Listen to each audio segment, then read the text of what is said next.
UPSC और state PCS economics के लिए सेस का टॉपिक बहुत ज़्यादा इंपॉर्टेंट है। सेस जो है एक टैक्स ऑन टैक्स है, इसके ऊपर बहुत सारे कॉन्सेप्ट्स हैं, बहुत सारे इंट्रिकेसीज हैं इस टॉपिक को लेके। इस वीडियो में हम बेसिकली समझने की कोशिश करेंगे कि सेस होता क्या है, कौन से कॉन्स्टिट्यूशनल आर्टिकल्स के अंडर गवर्नमेंट ऑफ इंडिया और स्टेट्स इसको लेवी कर सकते हैं, कॉन्करेंट पावर्स क्या होती हैं टैक्सेशन की, अगर वो होती हैं या नहीं होती, सुप्रीम कोर्ट सेस के बारे में क्या बोलती है, कौन कौन सी लैंडमार्क जजमेंट्स सुप्रीम कोर्ट ने सेस के ऊपर दी हैं, इसको कैलकुलेट कैसे किया जाता है, इसके डिफरेंसेस रेगुलर टैक्स के साथ, सरचार्ज के साथ और सेस में क्या डिफरेंसेस होते हैं, कौन कौन से करंटली जो सेस हैं वो ऑपरेशन में हैं। सो ये वाली चीज़ें हम कोशिश करेंगे इस वीडियो में डिस्कस करने की। सबसे पहले अगर हम सेस की डेफिनेशन की बात करते हैं तो सेस एक स्पेशलाइज्ड टारगेटेड टैक्स है जिसको हम टैक्स ऑन टैक्स भी बोलते हैं। ठीक है, ये एक ऐसा टैक्स है जो पहले बेसिक किसी रेगुलर टैक्स के ऊपर लगाया जाता है। सुप्रीम कोर्ट ने इसको टैक्स कहा जाएगा कि नहीं कहा जाएगा इसके ऊपर भी एक जजमेंट दी है जो भी हम थोड़ी देर में डिस्कस करेंगे। ये बेसिकली गवर्नमेंट ऑफ इंडिया या स्टेट गवर्नमेंट दोनों ही अपने सिटीजन्स के ऊपर लगा सकती हैं और इसकी जो प्रोसीड्स होती हैं, जो भी गवर्नमेंट इसको लेवी करती है उसके पास एक्सक्लूसिव पावर्स रहते हैं कि सेस को वो पूरा 100% यूज कर सकते हैं। ठीक है, it is a tax on tax, once earmarked objective is filled it is to be discontinued. Main जो कैरेक्टरिस्टिक सेस का है कि अगर उसको किसी ऑब्जेक्टिव के लिए, लेट्स से कि हेल्थ केयर के लिए हमने सेस लगाया और हमने सोचा कि इस हेल्थ केयर फंड के साथ हम 100 हॉस्पिटल्स इंडिया में सेटअप करेंगे। जब वो 100 हॉस्पिटल्स सेटअप हो जाएंगे तो सेस का पर्पस ये है कि वो ऑटोमेटिकली डिसकंटिन्यू हो जाएगा। सो इसीलिए सेस को एक टेम्पररी टैक्स भी बोला जाता है। ठीक है, इसमें अगर हम की फीचर्स की बात करते हैं तो इसकी पर्पस बाउंड ईयर मार्किंग होती है। सुप्रीम कोर्ट ने एक लैंडमार्क जजमेंट में एक टेस्ट दिया है जिसके बेसिस के ऊपर सुप्रीम कोर्ट का बेसिकली कहना यह था कि जिस भी पर्पस के लिए सेस ईयर मार्क हुआ है वो जो पैसा उससे जनरेट होगा वो उसी पर्पस से ही यूज होगा। इसको कंसोलिडेटेड फंड ऑफ इंडिया से कैसे फ्लो करवाया जाता है ये भी अभी डिस्कस करने की कोशिश करेंगे। सबसे पहला है कि ये पर्पस बाउंड होता है। दूसरा, फ्लेक्सिबल कैलकुलेशन बेस रहता है। ये एक टैक्स के ऊपर परसेंटेज ऑफ टैक्स लग सकता है या एक फिक्स्ड अमाउंट भी लग सकता है। मैं आपको समझाता हूं कैसे। मान लो कि किसी इंसान का 100 रुपए टैक्स बना तो इसके ऊपर सेस में दो तरह से लगा सकता हूं। या तो मैं कह सकता हूं कि टैक्स के ऊपर 2% जो होगा वो सेस होगा, ठीक है, which will come out to be ₹2। या मैं कह सकता हूं कि 100 रुपए के ऊपर 10 रुपए का जो है मैं सेस लूंगा। इस केस में सेस जो होगा वो फ्लैट रेट होगा, इस केस में जो होगा वो परसेंटेज वाइज होगा। हम फ्लैट बेस पे भी कर सकते हैं, हम परसेंटेज वाइज भी कर सकते हैं। इसका जो फंड एलोकेशन होता है it is non lapsable. Usually consolidated fund of India से जो भी हम पैसा किसी भी स्कीम, किसी भी बजट हेड के लिए ईयर मार्क करते हैं वो लैप्सेबल होता है। 31 मार्च के बाद वो लैप्स हो जाता है और गवर्नमेंट ऑफ इंडिया को वापस चला जाता है। बट जो पैसा सेस से हम रेज करते हैं, जैसे मैंने हेल्थ केयर की बात करी थी कि 100 हॉस्पिटल्स के लिए जो भी पैसा रेज होगा वो सारा का सारा एक non lapsable pool of funds में जाता है और वो साल के एंड होने पे लैप्स नहीं होता। It continues to grow and it continues to be used. ठीक है, देन स्टेट्स के लेवल पे भी ऐसे वेलफेयर सरचार्जेस जिनको हम सेस बोल देते हैं वो भी लगाए जाते हैं। जैसे अभी हिमाचल ने रिसेंटली 60 पैसा पर लीटर जो है वो विडो एंड ऑर्फन सेस लगाया है पेट्रोल एंड डीजल की सेल के ऊपर। विडोज और ऑर्फन्स के वेलफेयर के लिए ये सेस लगाया गया है। जब भी इनका वेलफेयर एक डेजिग्नेटेड लेवल पे पहुंच जाएगा तो ये सेस डिसकंटिन्यू हो जाएगा। Similarly social security cess Kerala लगाती है अपने पेट्रोल एंड डीजल की सेल के ऊपर 2 रुपए के लीटर के आसपास। ठीक है, this is what a cess is. अगर हम इसको कैलकुलेट करने की कोशिश करते हैं, हम बेसिक अपना जो इनकम टैक्स है उसकी बात कर लेते हैं। मान लेते हैं कि एक इंसान की जो इनकम है वो 40 लाख है और वो 5 लाख का टैक्स भरता है। तो अगर हम इस 5 लाख के टैक्स की बात करते हैं तो लेट्स से अगर हम अपने इनकम टैक्स लॉज की ही बात करते हैं तो 50 लाख से नीचे हमें सरचार्ज जो है वो 0% पड़ता है। बट जो सेस होगा इसके ऊपर लेट्स से वो 5% है। टैक्स जो है इट इज 5 लाख, सरचार्ज इसके ऊपर 0 होगा तो यहां पे अमाउंट 0 आ जाएगी। बट यहां पे अगर जो टैक्स है वो 5 लाख है और इसका सेस अगर 5% बनता है तो इसके ऊपर 25,000 का इस इंसान को सेस भरना पड़ेगा।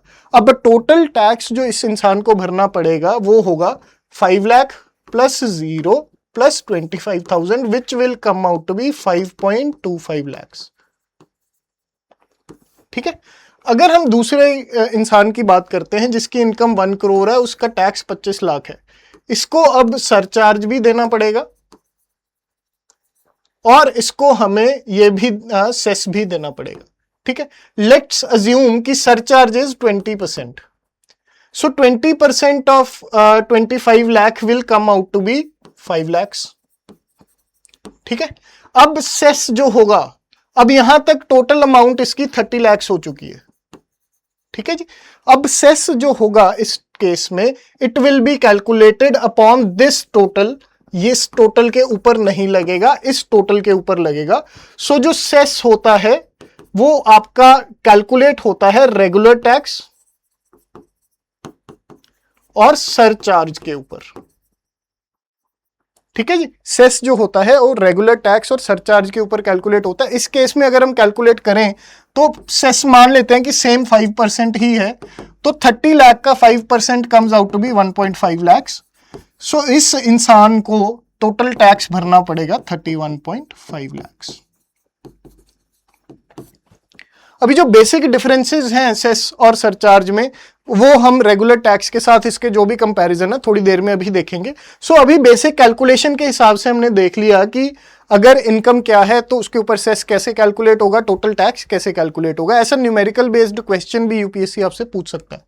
इसके बाद अगर गवर्नमेंट की बात करते हैं तो मान लेते हैं कि एक इंसान ने 1 लाख रुपए टैक्स भरा। ठीक है, तो अब जो इसको हम मानते हैं कि 1 लाख में से 50K जो है इसका रेगुलर टैक्स था, 40K जो है इसने सरचार्ज भरा। ठीक है, और 10,000 जो था कोई सेस इसने भरा है। सो हम अज्यूम कर लेते हैं इसको, जो ये 50,000 रेगुलर टैक्स है, एक्चुअली ये तीनों के तीनों ही जाएंगे सबसे पहले कंसोलिडेटेड फंड ऑफ इंडिया में। ठीक है, आर्टिकल जो है हमारा 266(1) of the constitution, article 266(1) of the constitution कहता है कि जितना भी पैसा इकट्ठा होगा वो जाएगा सीधा पहले कंसोलिडेटेड फंड ऑफ इंडिया में। उसके बाद ये जो 50,000 है जो रेगुलर टैक्स है ये सेंटर और स्टेट में डिवाइड हो जाएगा। जो भी जो फाइनेंस कमीशन है आर्टिकल 280 ऑफ द कॉन्स्टिट्यूशन के अंडर जैसे वो डिविजिबल पूल को डिसाइड करती है उस हिसाब से ये डिवाइड होके सेंटर और स्टेट में डिवाइड हो जाएगा। इसके बाद ये जो सरचार्ज है 40,000 का, ये जो सरचार्ज है इसको टोटली सेंटर अपनी मर्जी से यूज कर सकती है, जैसे मर्जी चाहे। ठीक है, गवर्नमेंट ऑफ इंडिया ने अगर ये सरचार्ज लगाया है इसको 271 आर्टिकल के अंडर गवर्नमेंट ऑफ इंडिया लगा सकती है और इसको अपनी कन्वीनियंस के हिसाब से बिना किसी पर्टिकुलर पर्पज से टाई करे हुए सरचार्ज को वो यूज कर सकते हैं। इसके बाद ये 10,000 की बात कर लेते हैं जो कि हमारी सेस थी। सेस जो है वो कुछ इस तरह से मूव करती है, सबसे पहले जाएगी तो कंसोलिडेटेड फंड ऑफ इंडिया में ही, इसके बाद ये एक डेडिकेटेड रिजर्व फंड में चली जाती है। इसका एक डेडिकेटेड रिजर्व फंड होता है जिसमें ये सेस एड ऑन होता है और उसके बाद ये एक non lapsable public account of India में चली जाती है। Non lapsable public account of India में जाने के बाद ये उस पर्टिकुलर स्कीम या प्रोजेक्ट एक्सपेंडिचर में यूज होती है। ठीक है, ये जो सरचार्ज और ये है सेस है इसको गवर्नमेंट ऑफ इंडिया मैनेज करती है आर्टिकल 271 के अंडर। 270 क्लॉज 1, 270 क्लॉज 1 ये कहता है कि जो भी प्रोसीड्स सरचार्जेस या सेस से गवर्नमेंट ऑफ इंडिया को मिलती हैं it is not compulsory upon the Government of India to distribute it to the states. तो वो ये जो पैसा है ये अपने पास रख के उसको अपने हिसाब से यूज कर सकते हैं। सो this is how the government uses these funds. Regular tax को कैसे यूज करते हैं, सरचार्ज को कैसे यूज करते हैं और सेस को कैसे यूज करते हैं। ठीक है, इसके बाद सेस लगा कौन कौन सकता है, हमने अभी देखा था, हमने अभी पढ़ा भी था कि स्टेट और सेंट्रल गवर्नमेंट दोनों ही पावर्स रखती हैं सेस को लगाने की। जो हमारी टैक्सेशन की पावर्स हैं under schedule 7 of the Indian constitution वो स्टेट और सेंट्रल गवर्नमेंट में क्लियरली डिवाइडेड है। इसमें हमेशा याद रखना है कि जो टैक्सेशन है, टैक्सेशन की कोई कंकरेंट लिस्ट नहीं है। Taxation has no concurrent list because the government has explicitly decided कि टैक्सेशन की पावर या तो सेंटर के पास होगी या स्टेट के पास होगी, दोनों के पास नहीं होगी। ठीक है, इसके लिए जो हमारा शेड्यूल 7 है कॉन्स्टिट्यूशन का, उसमें जो है टैक्सेशन के पर्पस के लिए सिर्फ 2 ही लिस्ट्स हैं। लिस्ट 1 जो है वो यूनियन लिस्ट है एंड लिस्ट 2 जो है वो स्टेट लिस्ट है। ठीक है, इसमें ऑलमोस्ट सारे के सारे टैक्सेस जो हैं वो इक्वली डिवाइडेड हैं दोनों में। बट इन केस कोई ऐसा नया टैक्स आ जाता है जो इसमें मेंशन्ड नहीं है, तो जो रेसिडुअरी पावर्स ऑफ टैक्सेशन है वो सेंट्रल गवर्नमेंट के पास लाई करती हैं। जैसे हम एग्जांपल ले लेते हैं डिजिटल टैक्स की। डिजिटल टैक्स जो था वो जब हमारा कॉन्स्टिट्यूशन लिखा गया था तो उस टाइम पे डिजिटल टैक्स कुछ नहीं होता था, तो डिजिटल टैक्स जो है इसमें मेंशन्ड नहीं है। सो उसका जो पर्पस है, उसका जो पावर है उसको लेवी करने की, वो स्टेट कह सकती थी कि हमारे पास है, बट क्योंकि ये इस लिस्ट में मेंशन्ड नहीं है, रेजिडुअरी पावर्स जो हैं टैक्सेशन की वो सारी की सारी गवर्नमेंट ऑफ इंडिया के पास हैं। ये मेंशन्ड है हमारे आर्टिकल 248(2) ऑफ द कॉन्स्टिट्यूशन में, जो कि residuary powers of the central government को डील करता है। एक्सप्लिसिट पर्पस ये था इस चीज का कि जो कंकरेंट पावर्स ऑफ टैक्सेशन ना दी जाएं, कि कोई भी एक पर्टिकुलर चीज के ऊपर सेंटर और स्टेट दोनों के पास टैक्सेशन की पावर नहीं होनी चाहिए, ये पर्पस था। क्लियर है, ये कंकरेंट टैक्सेशन को बचाने के लिए गवर्नमेंट ने ये करा है। Residuary powers of taxation lie with the Government of India. Question पूछा जा सकता है, प्लीज ध्यान रखना इसका। ठीक है, कॉन्स्टिट्यूशनल प्रोविजन में आपको ऑलरेडी बता चुका हूं, 270 क्लॉज 1 में ये दिया है कि ये जो है ये These are excluded from the divisible pool। जो आपका सरचार्ज एंड जो आपका सेस है, they are excluded from the divisible pool of the taxes। So we have to remember this, this is important, क्योंकि सरचार्ज और सेस दोनों ही जो है वो यूनियन गवर्नमेंट अपने पास रख सकती है। सिमिलरली जो स्टेट लिस्ट की पार्ट्स हैं, the parts which come under the state list, जैसे लिकर हो गया, आपका पेट्रोलियम हो गया, राइट, और ऐसी बहुत सारी स्पिरिट्स हो गई, इनके ऊपर स्टेट अपने एंड के ऊपर सेस लगा सकती है और उस पर्टिकुलर पर्पस के लिए उसको यूज कर सकती है। जैसे अभी हमने देखा कि केरला ने सोशल वेलफेयर सेस लगा रखा है, हिमाचल प्रदेश ने विडोज एंड ऑर्फन्स सेस लगा रखा है, और वो उसी पर्टिकुलर पर्पस के लिए यूज होगा। ठीक है, इसके बाद सुप्रीम कोर्ट सेस की लीगैलिटी के ऊपर, सेस की कॉन्स्टिट्यूशनैलिटी के ऊपर, सेस एक्चुअली है क्या, इसके ऊपर बहुत सारे जो क्वेश्चंस हैं वो सुप्रीम कोर्ट में आए, और इसकी जो लॉ है regarding cess, it has been evolving over a period of time. So सबसे इंपॉर्टेंट जजमेंट इसमें थी Hingir Rampur coal limited versus the state of Orissa of 1961। इसमें 5 जज कॉन्स्टिट्यूशन बेंच जो था, they gave the primary object test. They gave the primary, important है याद रखना, प्राइमरी ऑब्जेक्ट टेस्ट दिया गया है। इसका पर्पस क्या है? प्राइमरी ऑब्जेक्ट टेस्ट ये कहता है कि प्राइमरीली सेस किस ऑब्जेक्टिव के लिए लगाया गया है, ठीक है, उसी के लिए वो यूज होना चाहिए। ये नहीं है कि सेस आपने हेल्थ केयर के लिए लगाया और यूज उसको स्कूल बनाने के लिए कर रहे हो, ऐसा नहीं होना चाहिए। अगर हेल्थ केयर के लिए, हॉस्पिटल बनाने के लिए सेस लगा है, तो प्राइमरी ऑब्जेक्ट टेस्ट यही कहता है कि उसका यूज जो है वो हॉस्पिटल बनाने के लिए ही होगा। सो ये सुप्रीम कोर्ट ने डिसाइड किया था हिंगिर रामपुर कोल लिमिटेड केस में। ठीक है, इसके बाद सेस टैक्स है या नहीं, इज सेस अ टैक्स और नॉट, ये भी एक बहुत बड़ा क्वेश्चन था सुप्रीम कोर्ट के आगे। 7 जज bench of the Supreme Court in India Cement Limited versus the state of Tamil Nadu decided that cess is a tax. Supreme Court said a cess is only an addition to a tax and is a part of the tax, or it is a tax. ठीक है, it is an addition to the tax, it is a part of the tax, or yes, it is a tax only. So ऐसा question भी UPSC पूछ सकता है कि क्या cess जो है इज इट अ टैक्स और नॉट। सो सुप्रीम कोर्ट ने अपनी साइड से इसकी क्लैरिफिकेशन ऑलरेडी दी हुई है, ठीक है। इसके बाद डिफरेंसेस देख लेते हैं, काफी इंपॉर्टेंट पार्ट है ये, इस पे भी क्वेश्चन जो है पूछा जा सकता है यूपीएससी स्टेट पीसीएसएस में, हर जगह पे पूछ सकते हैं। सो पर्पस क्या है, सबसे पहले रेगुलर टैक्स, सरचार्ज और सेस का। ये तो रेगुलर टैक्सेशन क्या है, रेगुलर जो पब्लिक एक्सपेंडिचर के लिए गवर्नमेंट ऑफ इंडिया पैसा इकट्ठा करती है उसको अपने एक्सपेंडिचर के लिए और स्टेट्स के एक्सपेंडिचर में डिवाइड कर दिया जाता है एज पर the provisions decided by the Finance Commission, ठीक है।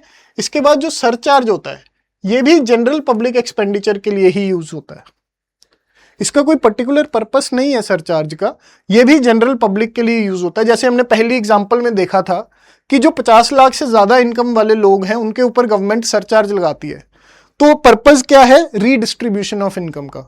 पर्पस क्या है कि जो लोग अमीर हैं उनसे ज्यादा टैक्स लिया जाए और गरीबों को रीडिस्ट्रीब्यूट किया जाए वो पैसा, ठीक है। बट सेस का क्या पर्पस है, cess is not a surcharge because it has a predefined objective, it has a predefined specific purpose, ठीक है। उसका पहले से पर्पस डिसाइडेड है कि अगर हेल्थ केयर सेस है तो वो हेल्थ केयर के लिए ही यूज होगा, ठीक है। Where is this applied on, regular tax आपका इनकम, गुड्स, सर्विसेज जिसके ऊपर यूज हो सकता है, अप्लाई कर सकते हो आप। जो सरचार्ज होता है एक बेस टैक्स के ऊपर अप्लाई कर सकते हो आप, ठीक है जी, बेस टैक्स लायबिलिटी के ऊपर ही लगेगा, ये भी बेस टैक्स लायबिलिटी के ऊपर ही लगता है। मतलब क्या है इसका, मतलब कि अगर आपका टैक्स 100 रुपए है तो आपको सरचार्ज भी देना पड़ सकता है, आपको सेस भी देना पड़ सकता है। मतलब कि बेस टैक्स लायबिलिटी के ऊपर ही आपको सरचार्ज और सेस लगेगा। बट अगर आपका बेस टैक्स 0 है तो क्या आपको सरचार्ज या सेस देना पड़ेगा, नहीं, ठीक है। बेस टैक्स लायबिलिटी के ऊपर ही दोनों चीजें लगेंगी, ठीक है। परमानेंस, टैक्सेशन टैक्स जो है, रेगुलर टैक्स जो है, इनकम टैक्स जो है वो परमानेंट नेचर का है, उसको ट्वीक कर देती है गवर्नमेंट बट रिमूव नहीं करती, ठीक है, इट इज परमानेंट। सरचार्ज जो है it can B temporary, it can be permanent, government के ऊपर डिसाइड करने की पावर्स गवर्नमेंट के पास है। बट जो सेस है इट इज टेम्परेरी, ठीक है। Cess is a temporary provision till the time the objective is met, जब इसका ऑब्जेक्टिव मीट हो गया इसका पर्पस खत्म, ठीक। फंड एलोकेशन जो है वो अनरिस्ट्रिक्टेड है, गवर्नमेंट डिसाइड करेगी कि टैक्स का पैसा उसने कैसे यूज करना है। सरचार्ज में भी जो फंड एलोकेशन है वो अनरिस्ट्रिक्टेड है, गवर्नमेंट डिसाइड करेगी कि सरचार्ज का पैसा उसको कैसे स्पेंड करना है।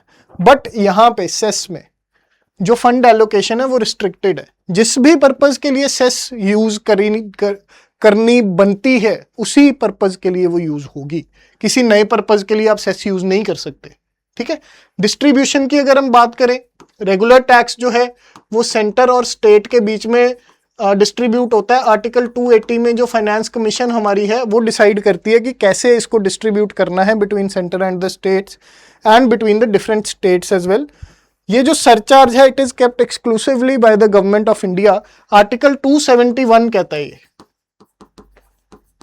अगर आप आर्टिकल 271 को ध्यान से पढ़ेंगे उसमें स्पेसिफिकली लिखा है कि जो सरचार्ज है वो यूनियन ऑफ इंडिया अपनी मर्जी से लगा सकती है, अपनी मर्जी से उसको यूज कर सकती है। It can be used for whatever purpose the Government of India wants it to. जो ये सेस है ये भी एक्सक्लूसिवली अगर यूनियन गवर्नमेंट ने लगाया तो यूनियन उसको खर्चा करेगी अपने हिसाब से, स्टेट ने लगाया तो अपने हिसाब से स्टेट खर्चा करेगी। बट इसकी फंड एलोकेशन रिस्ट्रिक्टेड है, जिस पर्पज के लिए बना है उसी पर्पज में यूज हो सकता है, इधर उधर यूज आप नहीं कर सकते हो इसको, ठीक है।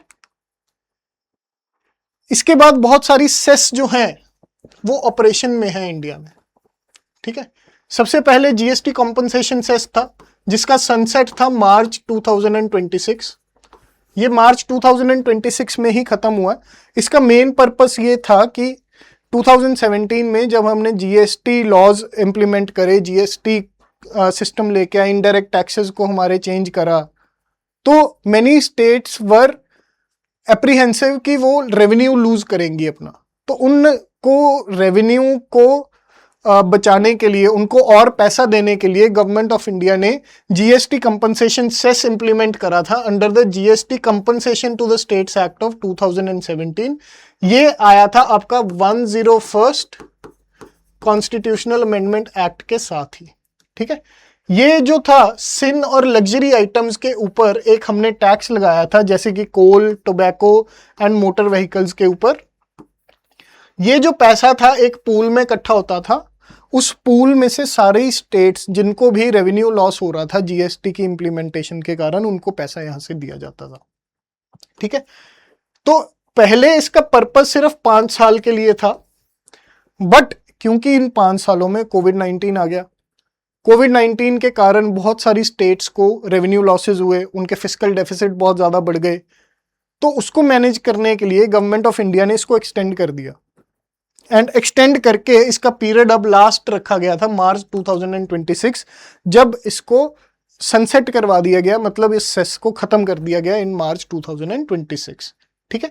सुप्रीम कोर्ट ने in the Mohit minerals case इसकी कॉन्स्टिट्यूशनल वैलिडिटी को भी अपहोल्ड किया है। सुप्रीम कोर्ट ने ये बोला है कि Government of India has the powers to levy cess on any tax which is being implemented in India, ठीक है। सो इसके अलावा बहुत सारे सेसेस जो हैं ये हमारे सिस्टम में लगाए जाते हैं। सबसे पहले हेल्थ एंड एजुकेशन सेस है, जो आपका इनकम टैक्स के ऊपर लगता है, ठीक है। रोड एंड इंफ्रास्ट्रक्चर सेस है, जो पेट्रोल एंड डीजल हम खरीदते हैं उसके ऊपर लगाया जाता है। एग्रीकल्चरल इंफ्रा सेस है, ये fuel and select imports of agricultural machinery के ऊपर लगाया जाता है, और इसका पर्पस क्या है, farm and rural infrastructure development का।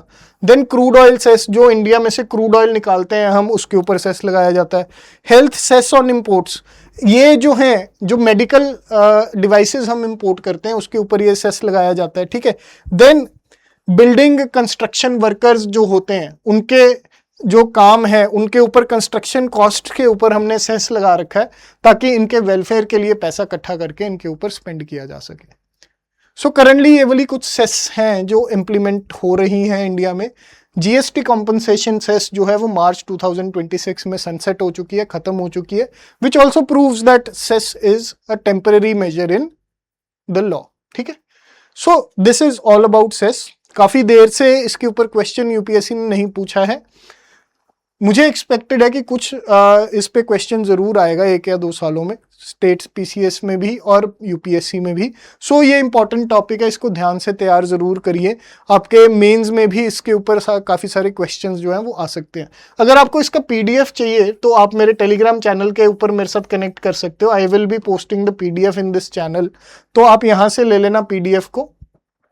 अगर आपको मेरे से इंस्टाग्राम पे कनेक्ट करना है तो this is my Instagram handle by the name bansal.akhil28, so you can connect with me on Instagram as well. अगर मेरे से बात करना चाहते हो, कोई डाउट्स एंड तैयारी के रिगार्डिंग, यूपीएससी सिविल सर्विसेज के रिगार्डिंग, या मेंटरशिप चाहते हो किसी भी तरह की, तो you can call on this number and our team will let you get you in touch with me. हम बात कर लेंगे, जो भी आपके डाउट्स होंगे हम उसको क्लियर कर सकते हैं। So thank you very much.